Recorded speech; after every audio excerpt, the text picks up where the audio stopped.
Happy Easter. Happy Easter. Hallelujah. Hallelujah. Tonight we hear the resurrection story from the Gospel of Luke.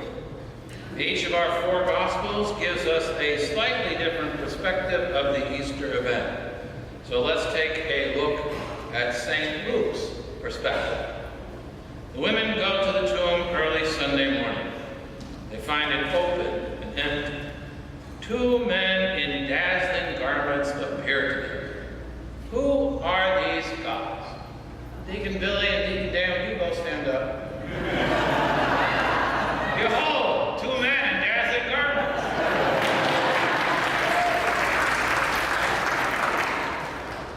Well, they could have been deacons, but later in this chapter of St. Luke's Gospel, on the road to Emmaus, this appearance of these guys is referred to as a vision of angels. So presumably, these guys are angels. It's interesting what the angels tell the women to do.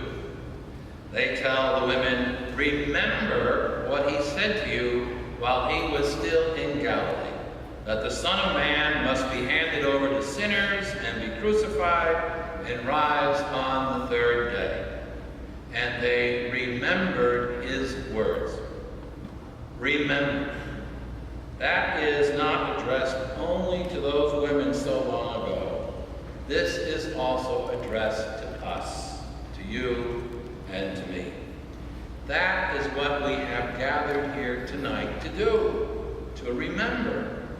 We heard great stories of our faith, of creation, of rescue from slavery, of beautiful prophecies. They were wonderfully read. We gathered to hear and to remember. The angel's instruction is for us. Remember what Jesus said to you while he was still in Galilee, on earth, teaching us. And the women remembered his words. Faith in the resurrection of Jesus begins by looking back, by remembering. Remember what he said to you while he was still in Galilee. Remembering is so important that every Sunday, indeed every day, we gather around the table and remember what Jesus did for us on the night before he died. How he took bread, blessed and broke it, took a cup of wine, gave thanks for it and shared it, telling us to do this in memory of him, in remembrance. In remembering together, we remember his body. We again come together to conform ourselves to him and so become his body in the world. That memory is so important, so precious. Remember what he said. The women report this to the apostles and, of course, are not believed. To the men, it all seemed like nonsense. They are dismissive of the women. Really? Can you identify with that, Vincent? Things have not changed all that much. But Peter, impetuous as ever, has to go see for himself. He runs to the tomb, and when he gets there, St. Luke reports a strange detail that is easy to overlook. Peter bent down. In other translations, it says he stooped down. He did this to get a better look. Now, if you do this, things look a little different. You're all upside down. Peter is getting a little different perspective or angle on things. A slightly different perspective. A fresh view, if you will. And I think that's what we are called to do tonight.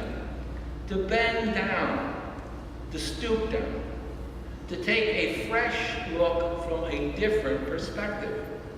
Not physically, but mentally, emotionally, and spiritually.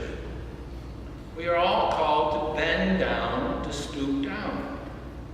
We have to get lower spiritually to be able to see further.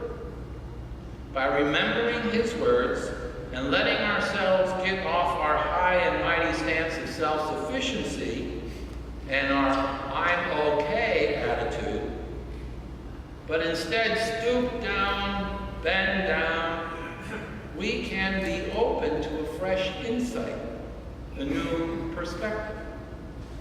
By doing this, we open ourselves more to the work of grace to come to a deeper faith in the reality of the resurrection. We open ourselves more to the conviction in faith that God in Jesus has beaten sin, has conquered death, has won for us the victory of eternal life. Hallelujah. Hallelujah. You elect and catechumens. This is a very special and important and meaningful event for you. It is unrepeatable, but it is not complete.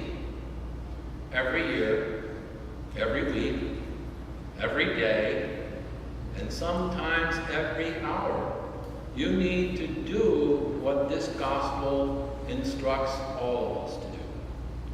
First, remember his words. That is the beginning and the foundation. And then bend down, stoop down. Be flexible enough to admit your need, your ignorance, your lack, to take a new look, to see with the eyes of faith, to see the truly wonderful good news. Jesus Christ is risen.